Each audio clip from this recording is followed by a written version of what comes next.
You might have picked up one of these BuzzTV Power Station 6 or 6 Unlimited models, and maybe it's running a little slow. Maybe you can't turn it on at all. Well, today I'm going to show you 3 methods you can use to get your device running like it's brand new again. If you're new to the channel, I try to create videos like this to help people like you save money on streaming services and yes, learn about the newest devices and sometimes these ones. So if you want to support the channel, I am trying to hit 300K subscribers by the end of 2026. So subscribe right down below. So method number 1 is actually pretty simple. We call this a power cycle. So let's say your device is not working properly. Well, what we can try to do is just resetting it without, doing a factory reset, which we'll talk about in the next step. So go ahead and turn your device off by clicking this button right here. This is very important. We should turn it off properly. So as you know, the power station has this physical off button. And once it's turned off, give it about 10 seconds, unplug it from its power source. Now, this is important because this will discharge any excess static. Leave it for around 30 seconds to a minute. Go get yourself a coffee, go to the washroom if you have to, come back. And now, once it's all ready, it's been 30 seconds, plug it in. Now, you'd be surprised how often this can fix little issues. Maybe your device is running slightly slower. Maybe your internet's lagging. Whatever this does, a power cycle, it can actually help a good portion of the time.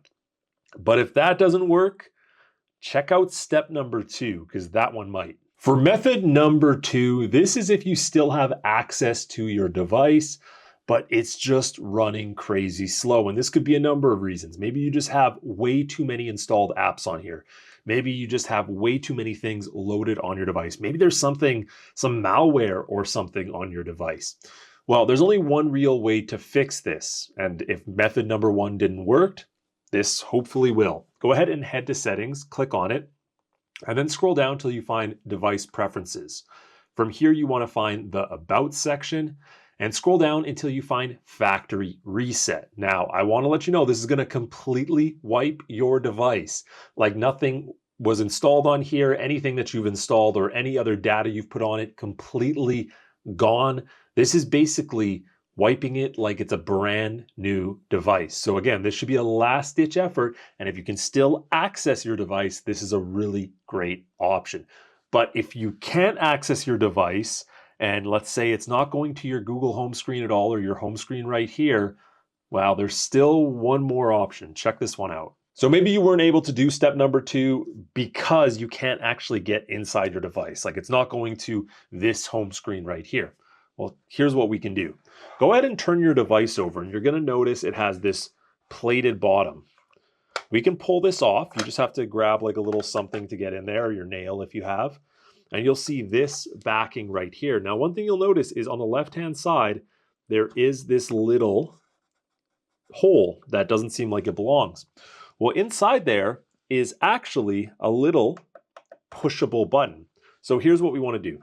Completely unplug your device from its power source. Now, you'll need a pin or something and press it into that hole. This is for my doorbell camera. It came with the box. Just take it off the mount.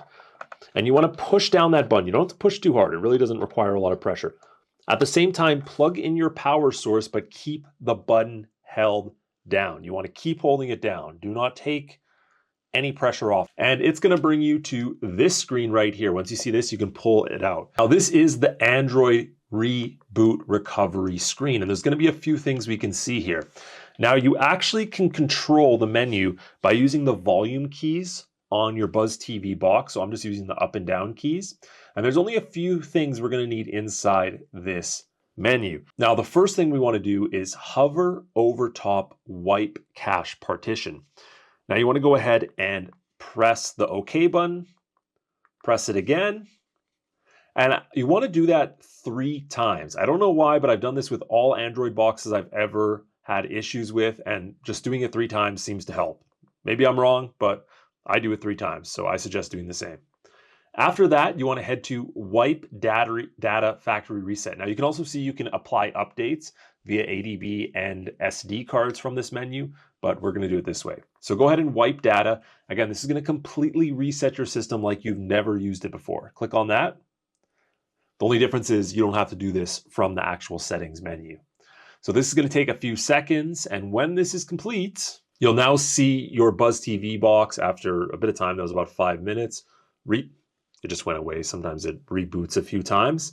Restart like you had never used it before. Now, I have tons of videos on this series on how to use your BuzzTV box, how to fix the remote. There it is again, all the best settings. So if you guys want to check that out, go ahead and subscribe to the channel and check out that course on BuzzTV Power Station 6 Unlimited. Thanks for watching, guys. See you later. Bye.